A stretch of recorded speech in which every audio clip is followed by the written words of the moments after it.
দীর্ঘ ২৭ বছর অবশেষে ভারতকে দ্বিপাক্ষিক ওডিআই সিরিজে হারিয়েছে শ্রীলঙ্কা। তাদের কৃতিত্ব নিয়ে কোনো সংশয় নেই, তবে ভারতের ব্যাটিং অবশ্যই সংশয়ের জায়গা রয়েছে। ভারতীয় ব্যাটসম্যানরা একটু ভালো পারফর্ম করলে সিরিজের ফল অন্যরকম হতে পারত। স্পিনের বিরুদ্ধে যেন আত্মসমর্পণ করেছেন ভারতীয় ব্যাটসম্যানেরা। ৩ ম্যাচের ওডিআই সিরিজ ছিল, ৩টে ম্যাচেই অল আউট হয়েছে ভারত। প্রথম ম্যাচে ভারতের 10 উইকেটের মধ্যে স্পিনারদের ঝুলিতে 9টি উইকেট, দ্বিতীয় ম্যাচেও শ্রীলঙ্কান স্পিনাররা নিয়েছেন 9 উইকেট, আর শেষ ওডিআইতেও 9 উইকেট। অর্থাৎ 3 ম্যাচেই স্পিনারদের বিরুদ্ধে খাবি খেয়েছে ভারতের বিশ্ববন্দিত ব্যাটিং লাইন আপ। সিরিজ হারের চেয়েও ভারতীয় শিবিরে বড় মাথা ব্যথা হয়ে দাঁড়িয়েছে স্পিনের বিরুদ্ধে এমন কেন পারফরমেন্স। তো কি বললেন ভারত অধিনায়ক রোহিত শর্মা। শ্রীলঙ্কার প্রথম সারি স্পিনারেরাই যে শুধু উইকেট নিয়েছেন তা নয়, তাদের পার্ট টাইম স্পিনার ক্যাপ্টেন চরিত আসালাঙ্কাও রয়েছেন উইকেট শিকারের তালিকায়।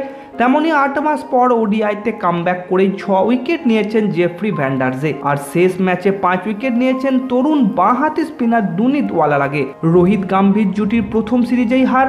স্পিনারদের মোকাবেলা প্রশ্নে অধিনায়ক রোহিত শর্মা বলেছেন, সিরিজ হার হয়তো বিশাল বড় চিন্তার বিষয় নয়, তবে আমাদের কিছু জিনিস নিয়ে সিরিয়াসলি ভাবতে হবে। আমাদের ব্যক্তিগত গেম প্ল্যান, এই সিরিজে আমরা বেশ কিছু মুহূর্তে চ্যালেঞ্জের সামনে পড়েছি।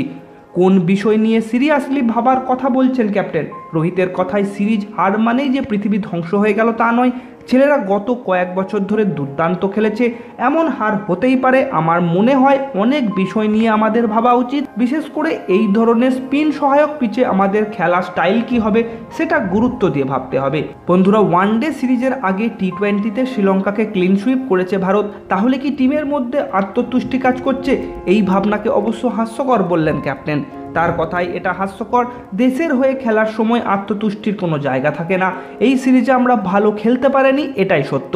তেমন কিছু ইতিবাচক দিকও রয়েছে। আমাদের স্পিনাররা ভালো বোলিং করেছে, মিডিল অর্ডারে 2-1 ভালো ব্যাটিংও করেছে। তো বন্ধুরা, রোহিত শর্মার কথায় তোমরা একমত কিনা নিচে কমেন্ট করে জানাও। ভিডিওটি ভালো লাগলে করবে লাইক, শেয়ার, কমেন্ট। কথা হচ্ছে তোমাদের সাথে পরের ভিডিওতে।